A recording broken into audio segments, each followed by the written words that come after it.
All right, welcome to Roots of Reality Experiences. Today I'm joined by Dr. Amna Khalid, who is a professor of history at Carleton College. She specializes in modern South Asian history and the history of medicine. Additionally, she has a strong interest in issues relating to censorship and free speech and hosts a podcast called Banished, which explores what happens when people, ideas, and works of art come into conflict with our modern sensibilities. So, Dr. Khalid, thanks for coming on today. Well, thanks for having me. So, when did you first get interested in history and free speech?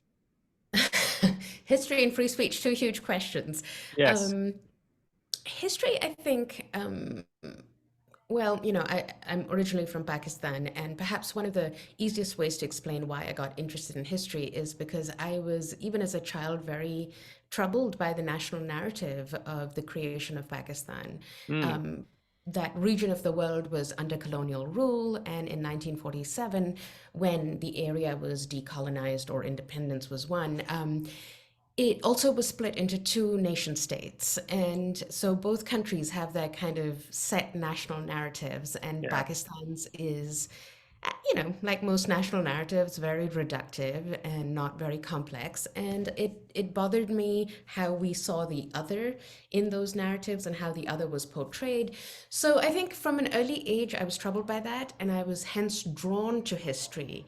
Um, Drawn to history, I should say, in my kind of undergraduate days, because when I was younger during school years, history was the national narrative. So I actually hated it Okay. because that's all I knew about it. Yeah, And if sure. someone had told me then that I would end up being a history professor, I would have just laughed in their face because that wasn't anything that I was even vaguely contemplating as an area of interest. But when I went to college, that's when I began to realize how interesting history is and how there's so much more, and how this is, at least in the case of a national narrative, so much of this is the kind of political positioning that is going on, and how curricula, especially at the school level, are so determined by state Mm, narratives that you can't really question them until you get to a place, mostly college, I think, in most cases, where you can begin to ask the kinds of questions that you can't when you're younger. So that's kind of a very broad overview of why I sure. got interested in history.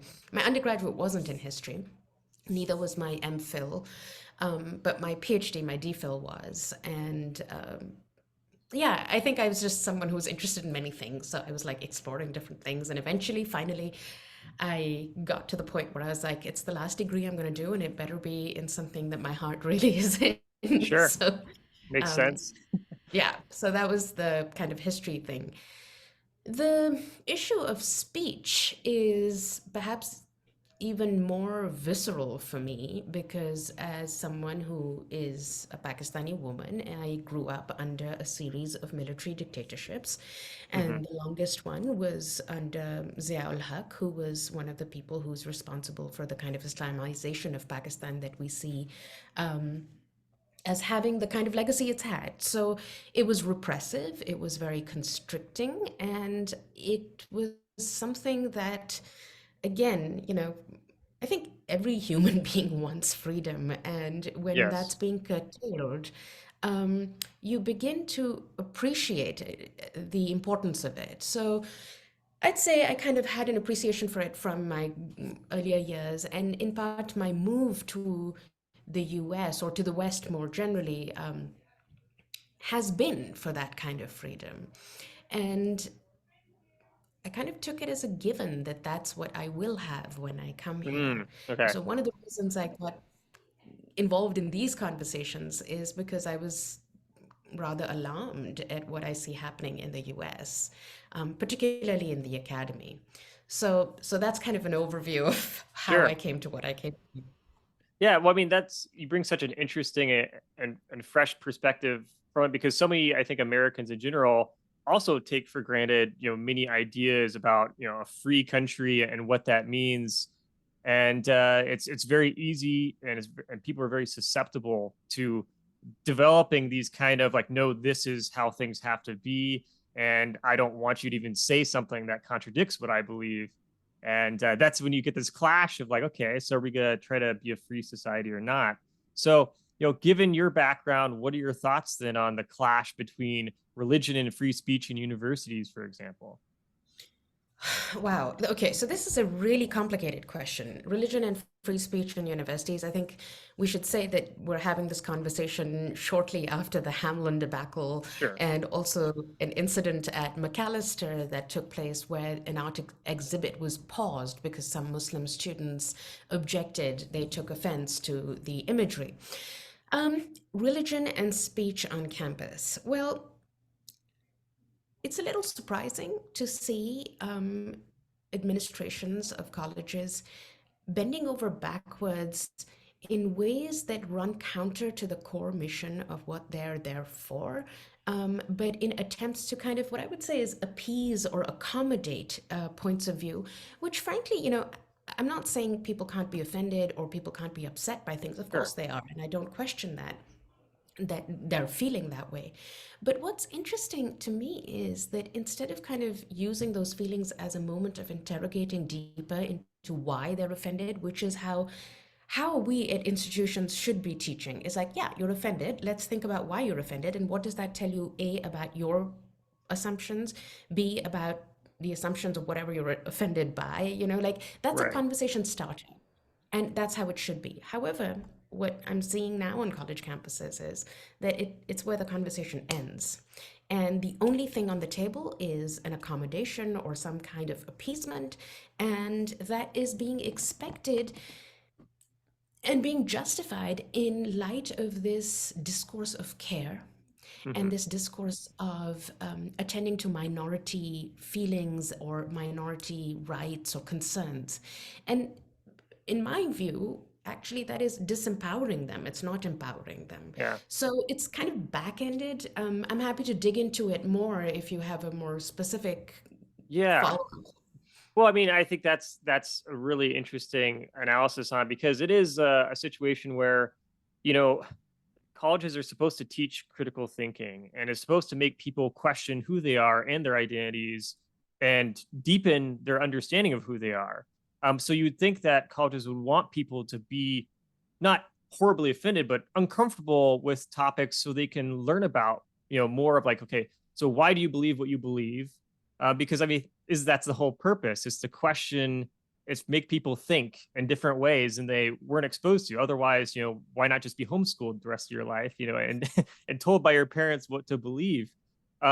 So when you talk about, minority groups on campus, for example, that are are meeting a college situation that doesn't seem to be helping them, I guess, grow as students because instead they're trying to like shelter them, which I agree is basically, offensive. It's like it's separating students saying like, oh well, you're not capable of embracing the full college experience. We're gonna give you kind of this side experience that a lot, won't offend you and protects you. It's like, well, why do these people need to be protected from, knowledge and critical thinking when all students should have that, given how empowering it is historically and in the world today, of course.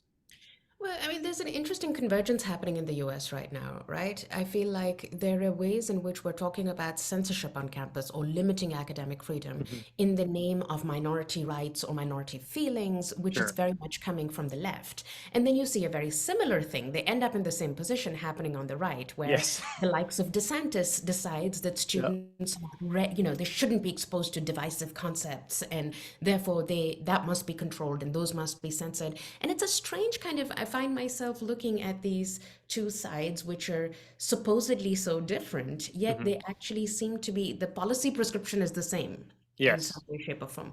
Yeah. And the end result of that is, I mean, I think a lot of this is politicking.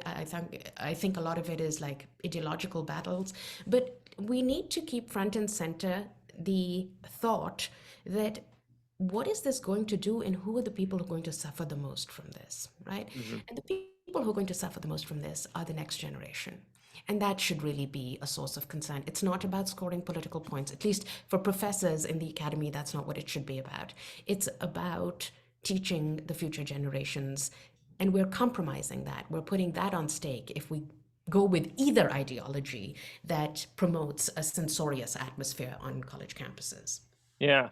Well, I mean, I guess, I mean, it's interesting, yeah, because you're right. Both sides are basically impulsive about kind of trying to restrict restrict the narrative and the conversation on campuses. But also, I mean, I think you're getting at kind of another idea that I think that, one of the things why you probably thought America was this interesting place, as well as I think many people around the world, is the diversity and complexity of this country of people from all sorts of different backgrounds and religions all coming together. And, if you look at sort of the demographics of the United States, it's only becoming more diverse. More people are marrying people of different religions or different ethnicities. And, in many ways, that's kind of, I've always thought that was kind of what many wanted the US to be. Yet we do get this kind of, uh, oddly enough, kind of promotion of almost segregating people from the left or on the right. And it's like that, kind of goes against what I thought we were all trying to achieve, right? It's just people being fully integrated.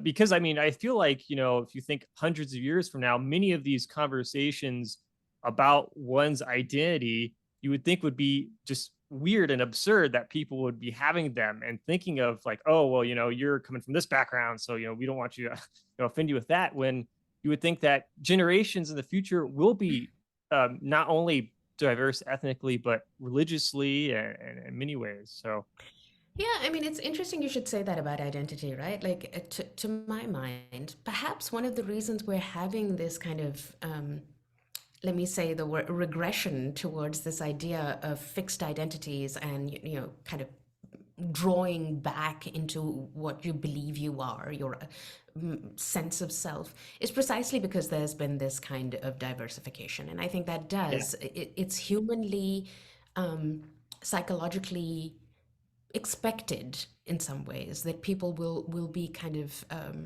overwhelmed perhaps or mhm, anxious about this kind of mixing, and it does produce this backlash. So in some ways I also want to normalize what's happening, not to say that it's okay, but to say that from a historical perspective this yes, happens, right? sure, yeah, yeah, The long view is that this kind of stuff happens, and I know that when we are living it, it feels like, oh my god, it's never been this bad. And that might be true in certain respects, but it's not overall true. right, And these things come in cycles, and this happens. So that's just by way of a historian reflecting on our moment right now. um, but if we were to really get into the thick of what the identity politics right now is I mean, it's based on so many things that I find should have no space in the academy, at least, hmm, and that's what's troubling to me. This notion that identity is fixed, this notion that identity is yeah, somehow rooted in your biology, which I think we've spent most of last century trying to debunk, but now we hmm, find ourselves kind of being drawn into those kinds of discourses again. This notion that your identity is kind of timeless, or for your entire life it stays the same, or it's singular or monolithic. All of these things, I think, are an issue, a problem. Identities are not fixed. We're constantly changing, evolving, our sense of self, as it should be. And so I find this kind of narrative of this fixity of identity really constraining, and I find it yeah. really gets in the way of the kind of critical thinking that we really should be encouraging our students to develop.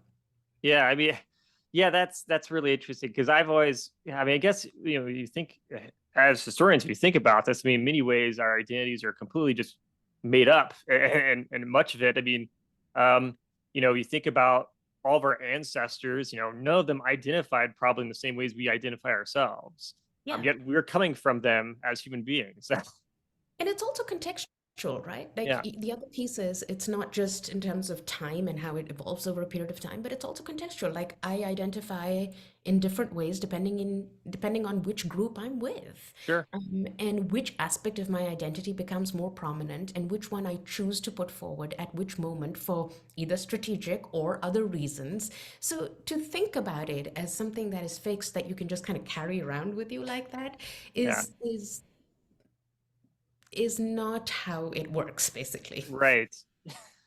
And it Yeah. reminds me of, I think James Baldwin said this, that, identity is a garment that should be worn very loosely so that you can always kind of see the body that is underneath the garment. And I interpret that as saying you can see the common humanity always. Sure. So these garments are loose and they change, they Yeah. evolve. I mean, I suppose that's just a way of kind of embracing the complexity of who we are as a human being, right? It's just there's so many aspects to us that we may not even consciously think about all the aspects to who we are as a person, despite unless we're in a particular circumstance that makes us reflect on it, I guess. Yeah, and the other thing is this, it's interesting to me how those who are kind of vested in this identity politics don't see that this kind of identity politics is really, at least a precursor of this is in the colonial era. So it's Hmm. the same time, they see everything colonial as bad, which I Yes. understand. Sure. Yeah. But at the same time, the kind of intellectual framework is of the other, which is whose identity is fixed. And that's like directly coming out of that Right. imperial Yeah. discourse That's of true. sorting the world. And so, to my mind, it's fundamentally regressive in that way, in that it is not expanding our sense of what we are. As individuals, as groups, or even as the human race, it's actually reducing us once Yeah. again to these categories, which are exactly the thing that we should be kind of questioning and working against now. Yeah, I mean, I've always felt that when it comes to the history that seems to be most popular today, that it seems like they want to they talk about like decolonization a lot in academia, yet they're talking about a very Eurocentric worldview. At the same time, they're promoting the same thing just in a different way without realizing it almost. Like everything's based off of what colonialism did to these people. Well, these people had lives and did things before colonization, and they still did stuff despite colonization, and they still existed. I mean, it just doesn't make sense that we can't embrace that complexity of who these people were and what they did, um, Mm. if we want to fully understand history. So Yeah, and also, the fact that people are very resilient. These yeah, many people have survived colonial rule sure, and have come out of it and have used it to their own ends in productive ways. So I think, it's a very complicated conversation to have in a short period of time. sure, But I do think that, the important piece to remember, for me at least, is to see how different discourses, which may at the outset seem very very different, looking at them a little more carefully reveals similarities or roots that are common, which we should be paying attention to as yeah. thinkers. Yeah. Yeah, ideally, yes. That would be great. Yeah, I mean, I wish that, people were taught in history classes growing up, more about, what existed before, colonization or whatever, because I mean, there's so many interesting empires and societies at the time throughout the world that are basically overlooked. And it's like these are huge parts to the history of this region of the world, and how could we understand it without looking at it? It's fascinating stuff. So Yeah, and this kind of notion of focusing on European imperialism as the sole kind of source of evil also yes. leads to a Yeah. romanticizing of the pre-colonial conditions, Right. as if those were like hunky-dory and completely, Yeah. everyone just lived in harmony, which is also not true. So I think Right. for us as historian, but these kinds of ideas are born out of two things in my mind, right? One is gross historical illiteracy, Yeah. and we see that in our times. People Yeah. are just not interested in history, and they don't seem to be aware of their own history, let alone the history of the world. And the second thing is a kind of parochialism that comes from an inward looking approach. And I find a lot in the US, and I find it coming out of a narrative of your American exceptionalism, which has almost made people complacent in just being interested in what's happening in the US.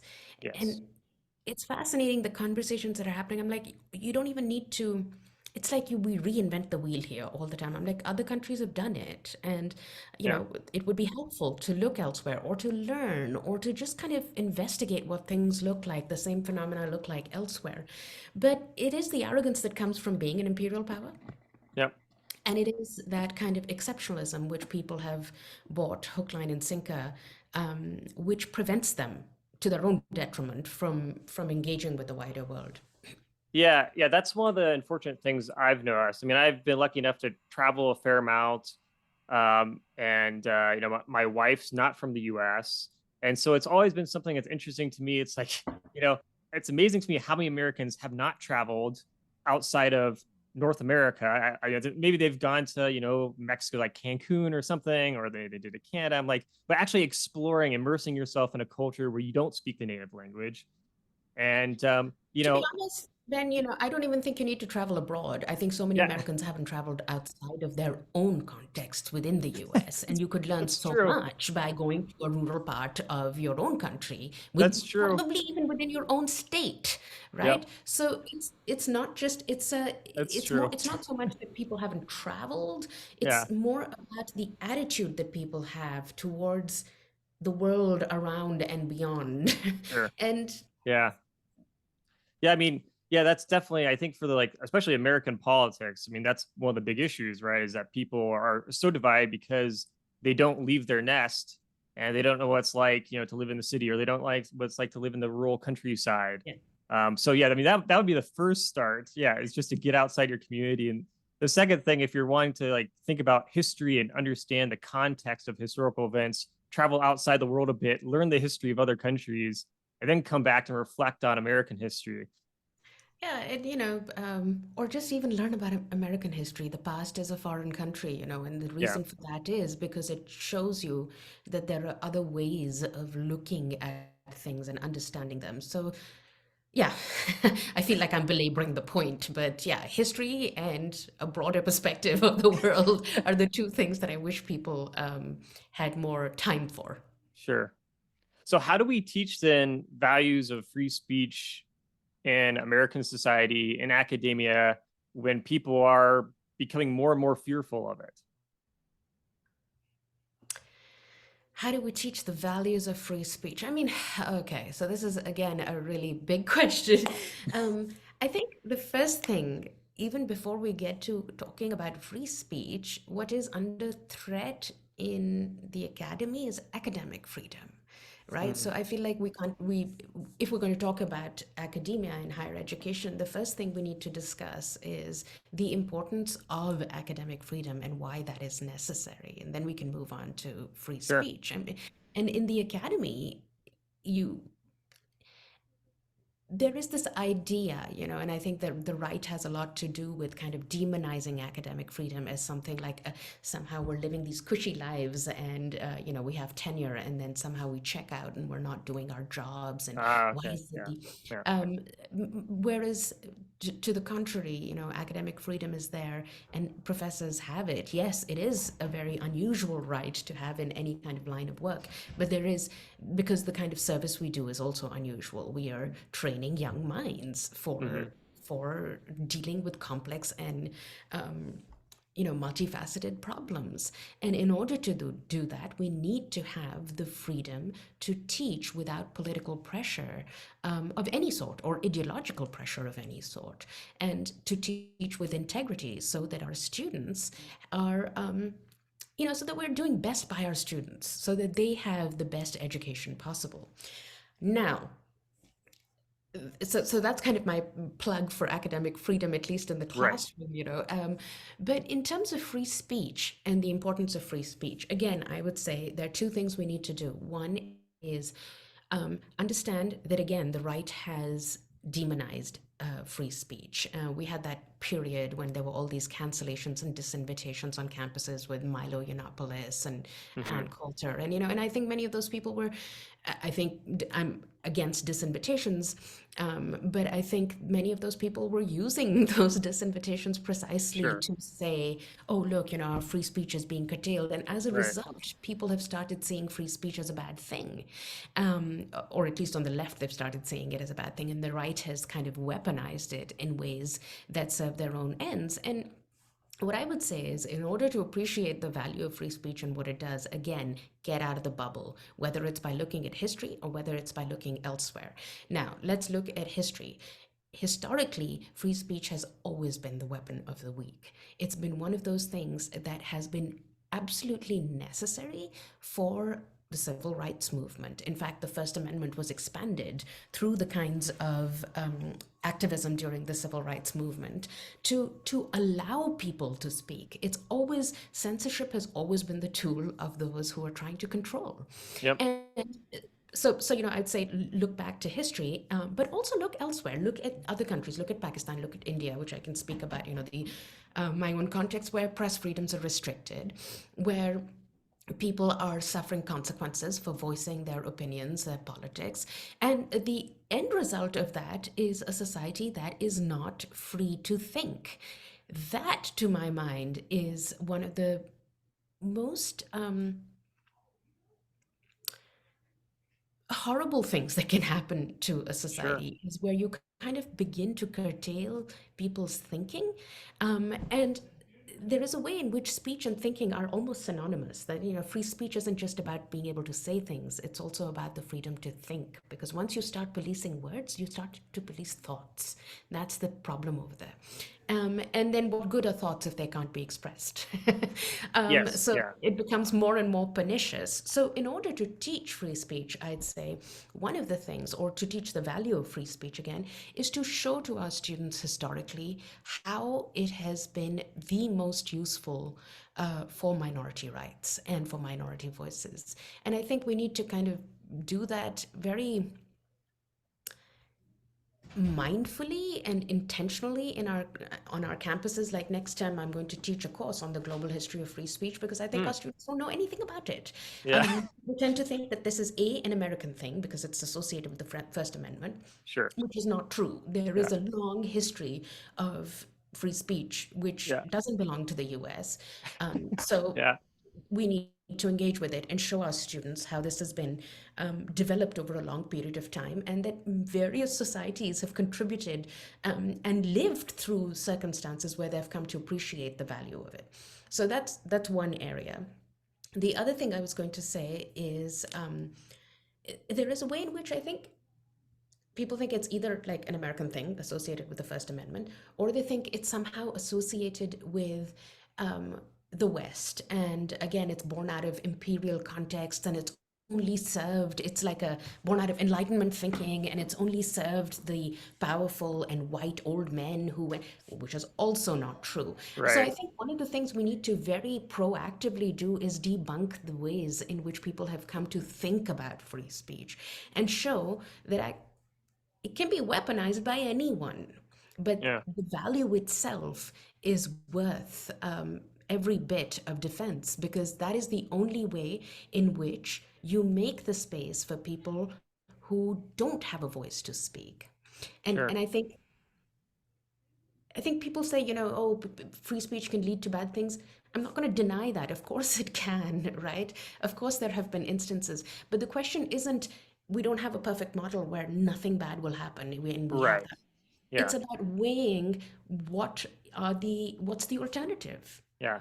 and what is the impact of the alternative. And I have yet to see an alternative which has been for the public good in any way, shape, or form, or for good for minorities in any way, other Sure. than having the right to speak.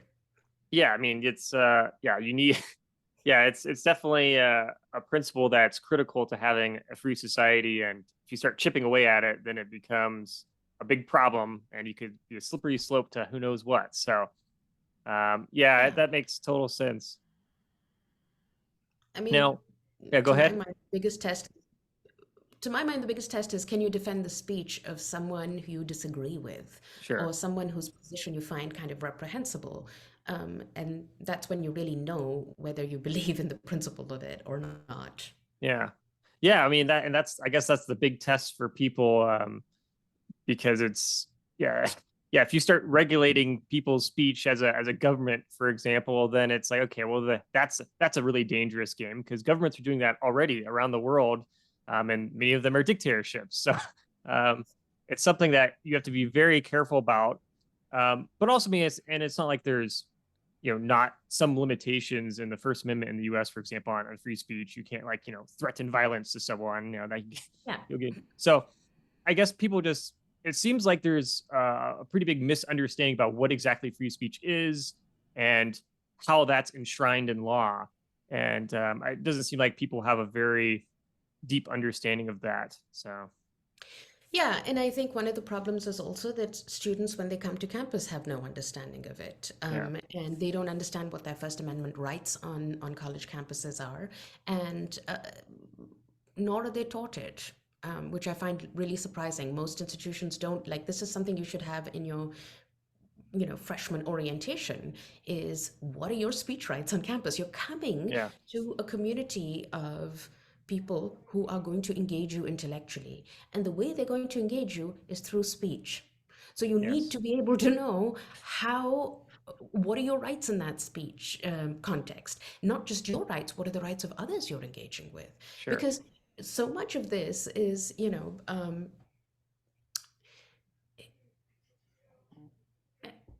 so much, again, yeah, like, is born out of people's lack of knowledge of what is necessary for a vibrant intellectual culture on a college campus, for kind of vibrant discourse.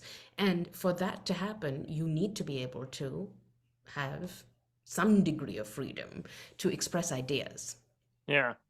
Yeah, I mean, I you don't know would if that hope. was very articulate, but No, I that think I understand. I mean, you would just, I mean, in general, I would even like to see that people are being taught the values of a democratic society earlier on, and high school and growing up. You would think that for a country that talks about how freedom is a big deal, you think that they would be teaching people more about what that actually entails from a young age until they're in college, so that when they are in college, it should be a given, not something that they're like, what's this free speech thing? yeah, no, I agree. And but again, Ben, I think it's part of the problem, right? Like, once you start taking something for granted over a long period of time, you forget the value of it. Yeah, And I think we're seeing that in the US. Like, in many ways, it's been much, much freer. Not for everyone, I recognize that, but compared to other countries, it's been a much more free society. And I think people over here have had that freedom for so long that they've forgotten what it's for or what the value of it is. So when they see yeah, things that are happening that are upsetting, of course, they reach for trying to curtail speech or being censorious as a way to limit what they think is bad, whereas that's totally counterproductive. yes, that's true. But they don't So have a frame of reference, especially yeah, since they're not historically literate yeah, and they're not that is true. I globally literate. mean, yeah, it's yeah, if you don't know history, then you're gonna be in a big problem. So Yeah. um, but yeah, unfortunately, I think most Americans do not know much about history, and it's pretty bad. So the conversations, obviously, I'm sure that you see all the time, and being in academia from your background, you probably realize that wow, okay, we need some basic history lessons going on here to get Yeah. people to catch up. So now, what are the ways that students and faculty at universities can get support if they feel like they're in a situation where it doesn't seem like free speech is being valued much on campus? Obviously, you mentioned earlier issues at Hamlin and McAllister, and what can students do then, or faculty, professors? Well, I mean, I think the biggest problem is with administration, Yeah, right? And until the administration has a strong back, I think faculty and students can't do very much. And until we change the culture on campus of pandering to anyone who decides that they feel harmed or hurt, then we really can't do much. And hmm, here I would really strictly hold the administrators responsible, because even for faculty to take a stance, you need to know that the institution has your back if you're going to speak up. yeah, And we've recently seen so many instances in which faculty have suffered consequences for speaking up against the kinds of policy decisions that you've seen on campuses, or speaking up more generally on issues pertaining to speech. So I would say the first thing is, like, changing the culture on campus is administration needs to be stronger. I don't know how, I don't have a solution for that. I mean, yeah, to begin with, I would say less administration, and we need to teach our students that part of this is associated with this shift towards infantilizing our students. We think, they're going to get contaminated by bad ideas, or they shouldn't be exposed to this, that, and the other. And when we do that kind of coddling, I guess is the right word for it, then it's not unexpected that students will run to an authority figure every time they have a problem. Hmm. We need to teach them the kind of resilience and the attitude, or the kind of how to be in a position, how to be empowered to deal with problems yourself. Right. Yeah. So one of these issues is that I feel like our students keep getting younger and younger every subsequent year, because the population that is coming to us, the freshmen that are coming, have been more and more coddled. Wow. So, Yeah. and then we have the situation where they need a lot more hand holding. And that's not really what college should be about. Of course, I'm interested in caring for students. Of course, I'm interested in their well being. But when I think about well being, it's like their safety, of course, physical safety, free from harassment, free from any of those kinds of issues, Hmm. but not free from being challenged intellectually, not free Yeah. from having some of your most cherished convictions being questioned. In fact, that's exactly what college is for. You can't go through college. You shouldn't be able to go through college without having your beliefs challenged several times, not just once. So I don't know, Ben. I don't think I've answered your question about what faculty and students can do, but I will say, what I say to my students when they're worried about speaking up, they worry not so much about what the professor is going to say, at least on our campus. They're more worried about what their peers are going to say. So, Mm. dogma and tyranny comes in many forms. It doesn't always have to be a dictator. There's the social tyranny of norms as well. And I tell them, part of the problem is you. In order to change the culture of a place, someone has to start doing it. And we need to have more open conversations about these things. So I think that's the best answer I can give right Sure. now in terms of what faculty and students can do is like, you know, just stop being scared. And just start speaking up. And you don't have to be aggressive about it, but Right. just start asking questions that open up space for a conversation. Yeah. No, that makes perfect sense. So have you seen any like hope then for the future? Any progress on this front? Yeah, I do. I feel like both in the case of Hamlin and in the case of McAllister and a number of other institutions, Utica University being one, where we've seen administrative overreach in, of different sorts in these contexts. But I feel I'm very heartened when the faculty speaks up. I think the faculty is increasingly becoming more aware of what is at stake, and they're beginning to speak up. Something that I think has not been, I mean, the one place where I would fault faculty, and especially tenured faculty, is that for a long time, people haven't been talking about things that they should have been pushing against. Yeah. So, but I'm hopeful. I see a little bit of hope over there when I'm seeing faculty organizing.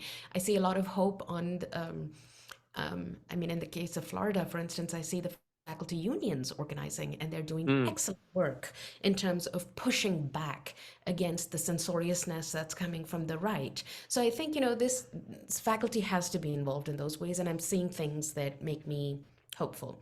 The other thing I'm seeing, and I'm heartened by, is like, I think once you start talking to students, and students come around, and um, they're beginning to appreciate, that what is at stake is their education and is Yeah. how they will be empowered. So I've certainly seen students respond well to these conversations and kind of take things in, not react immediately. Having said that, this is a long and slow process. Sure. Yeah. It change overnight. Yeah, that's true. I mean, I remember I wasn't in undergrad too long ago, and I remember, yeah, it was always kind of a balance. I mean, yeah, some cases it's, students perhaps don't feel like they can speak up, or other cases maybe there's a professor that seems a little overbearing about their political views, and students are a little shy to talk. But yeah, it's good if people start, organizing and feeling like, hey, let's this is our education, because at the end of the day, in the real world, you know, this little fictitious place where everything we can just hide from problems. Like that's not going to exist. The real world, you're on your own, and you need to be able to step up. So and deal with it.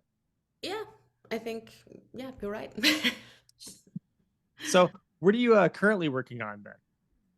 What am I currently working on? I Yes. think for the last few years, I have focused almost exclusively on these issues, and these have been taking up all my time. Wow. Okay. And in part, like I've not been looking at my own kind of academic area of research, Hmm.